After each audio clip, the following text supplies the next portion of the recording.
He proposed to the wrong girl, and she said yes. When Ryan first decided to propose, he thought he had everything planned perfectly. The restaurant, the music, the speech, even the little velvet box he'd been hiding in his drawer for months. He had been dating Emily for 3 years. She was sweet, ambitious, and everything he thought he wanted in a partner. At least, that's what he believed, until the night everything went wrong. It was a Saturday evening in December, one of those crisp nights when the city lights look like they're trying to outshine the stars. Ryan booked a small Italian restaurant downtown. Candlelight, live piano, a table by the window. He even told the waiter to slip the ring box onto the dessert tray. Simple, elegant, perfect.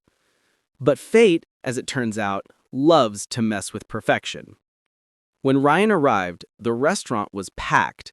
His table was ready, but Emily was running late. Just a few minutes, she'd texted. So he sat down, ordered wine, and waited. Then, 5 minutes later, a woman in a red dress walked in. Laughing, brushing snow from her hair, cheeks flushed from the cold. He froze. For a moment, he thought it was Emily. The same hair color, same height, same soft perfume that Emily always wore. She looked around the room, spotted the empty chair across from him, smiled politely, and said, "Hi, sorry, am I late?" Ryan blinked, completely thrown off. She sat down before he could say anything. He stammered, you're... She smiled. "Sophie, blind date, right?" And that's when Ryan realized the hostess must have led her to the wrong table. He should have said something, should have laughed and told her there'd been a mix-up. But he didn't, because something about her, the way she laughed, the ease in her eyes, made him forget to correct the mistake. Instead, he smiled and said, "You're not late at all." They talked and kept talking. 1 glass of wine turned into 2. Dinner turned into dessert. And by the time Emily finally texted, "Sorry, stuck in traffic, I'll be there soon," Ryan was already laughing with Sophie like he'd known her forever. She was smart, funny, blunt in a way that was refreshing. When she teased him about his overplanned dessert proposal idea, he laughed harder than he had in months. Then, the waiter arrived, with the tray, the dessert, the ring box, the moment. Everything slowed. Sophie's eyes widened as she saw the small velvet box. Ryan's heart stopped. The waiter smiled proudly. "Congratulations, sir." And before Ryan could open his mouth, Sophie gasped and whispered, "Yes." The entire restaurant erupted into applause. Ryan's stomach dropped. He looked at the ring in disbelief, his words trapped somewhere between panic and shock. But Sophie looked happy. Tears glimmered in her eyes, and something inside him, something reckless and confused, made him smile back. Maybe it was shock, maybe fate, but instead of saying, "No, this is a mistake," he slipped the ring onto her finger. A few minutes later, Emily walked in. She froze at the door. There was Ryan, her boyfriend, on one knee beside another woman, holding her hand, surrounded by clapping strangers. "Ryan?" she whispered. The room fell silent. Sophie turned. The color drained from her face as she realized what had happened.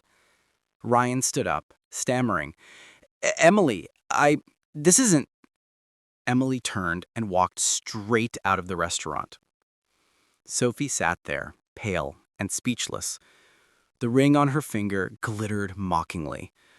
Ryan chased Emily into the snow, but she was already gone. That night, Ryan didn't sleep. He couldn't. He kept replaying every second of the evening in his head. The laughter, the mistake, the look in Emily's eyes. He tried calling, texting, nothing. By morning, his relationship was over. A few days later, Sophie showed up at his office.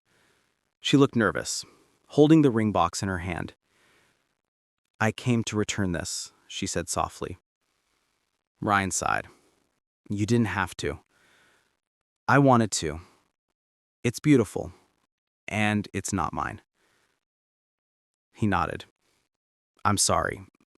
I didn't mean to drag you into that." Sophie gave a small smile. "You didn't drag me. It was an accident. A ridiculous movie-style accident, but—" She hesitated. "I don't regret meeting you." Ryan looked up, surprised. She smiled awkwardly. "Even if it started with the wrong proposal." For the next few weeks, they stayed in touch. At first, it was just apologies and awkward humor over text. Then coffee. Then dinner. No rings, no expectations. Just two people who happened to collide at the wrong table on the right night. Ryan told her everything. About Emily, about how he'd felt stuck for months, how he'd planned the proposal out of habit, not passion. Sophie listened, never judging, just honest.